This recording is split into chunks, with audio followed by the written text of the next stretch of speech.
in the city of Nashville, up from 40 plus in 2014. Many of them were young people.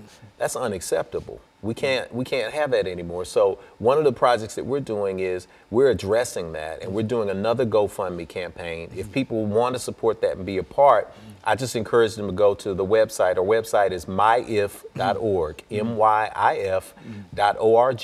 It's a simple way to look and see the programs that we're doing and be at myif.org, which, and if is for Infinity Fellowship. But when we think about the programs that we do there, we're very much concerned with innovative approaches to old problems. So if you realize that recreation helps kids stay off the street, and you're playing basketball and pool, but you have some centers there, what if you created a place where people could learn how to do meditation and how to do yoga and how to do conflict resolution, and have people come in like Dr. Bernard Lafayette, who has volunteered to come in and teach people the King principles of nonviolence. If you have people who come in and teach martial arts, people who come in and teach mathematics, computer coding, all of these innovative ways to engage young people, performing arts. We've seen that when you give people a chance to show out on a stage, they won't show out on the street because that's all they're looking for is an opportunity to be seen, right? That's right? So you give people say, hey, look, I see you and I see the real you, and I'm going to give you that opportunity. And that's what we're about, and that's what we're building on now, and relying on the entire community of Nashville to assist us in doing so. And our model makes it easy to do because we're an interfaith group. So we have people from all different faiths who are gathering together to work on this. So we're not divided by some of the things that often divide us, which include religion. So religion, social class, Infinity is a body of multicultural people from all economic levels and all faith backgrounds who are just focused on doing some good stuff. And so, Jeff, you're still doing good. You know, as you were doing good when we first met you, and you've been doing good all of your life, and now you think that you've reached a solution in terms of how to touch more people and to reach out, and people are being influenced by some of the things that you're doing. Is that what we say? What I've come to know as truth is that we are defined by our actions. One of the things that I learned in theater is that there are three ways that you define a character in a play. What the playwright says about the character, which is in the action, what the character says about themselves, and what other people say about the character. So just like Shakespeare said, the whole world is a stage, when we look at that, it's the same way. Our actions define who we are.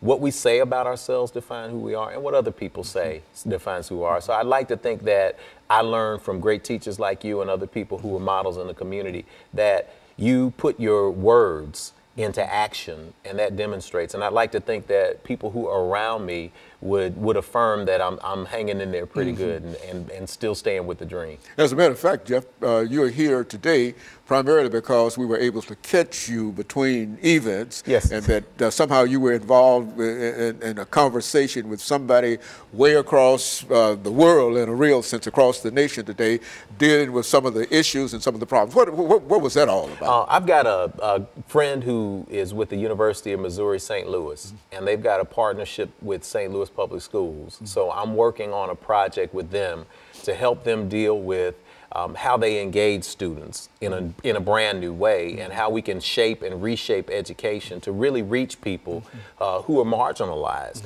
And so I'm excited about that project. I get to work with people in projects like that. I get to work in housing projects with people, and it's just a great opportunity to go out and reach people and interact with young people and teach them about everything from wealth building to investment to community development to college and how to go and navigate your way to college. I'm in a great position to live out what I hope will be a long life, but to live the rest of my life doing good. And Infinity Fellowship has blessed me to be able to do that. And in a year, we've grown from about 5-6 people that started to about 125 now. And I think that people are responding to a message that is uplifting and affirmative and gives them something to get their hands dirty with. You know, my granddaughter once said on one of these shows that, and she was 8 years old at this time, that I've seen it all. And I thought about that in dealing with you. You've seen it all. But there are young people today who've not seen it all. And what would your message be to young people, teenagers and et cetera, that are not focused and not directed, and you've got 2.5 minutes to talk to them in reference to what they ought to do? I would say that the thug mentality is not limited to young people. And we think it is, but it's really not. They're modeling after adults. And we've got thugs who exist in suits. See, the word thug comes from the Thuggee cult, which was a British, they had a problem with the British and the British Empire in India, but it really comes from the ancient Sanskrit, which comes from stagati. That's the root word, etymologically speaking.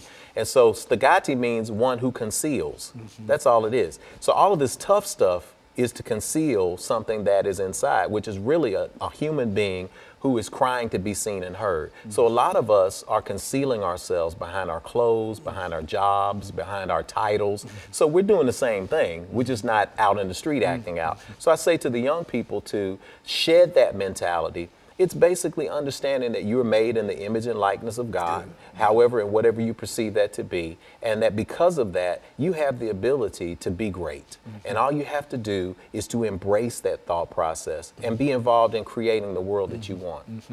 And so there's no limit in terms of what you might do or where you started from or who your parents might be and et cetera. It can all be up to you, and you can do great things simply by making a decision to do so. The decision, it's all connected. That's why the organization I'm with is Infinity. Infinity is a symbol that has no beginning and no end, and it's constantly connected to the universe, and it goes on forever. Limitless and abundant, that's what it's all about. It's about understanding that. And if a guy can sit here and be a founder of a fellowship like this, and be an actor and be a playwright and all of this, he comes from two parents who had a 6th and a 10th grade education between them, and grew up working class in South Nashville, which means poor in this day and age. But I tell people, if I've been through that and I'm where I am, then you can be whatever you want to be. And I think we can all echo that and say amen. Yes, sir. And let me thank you for coming by and giving us that excellent information in reference to housing and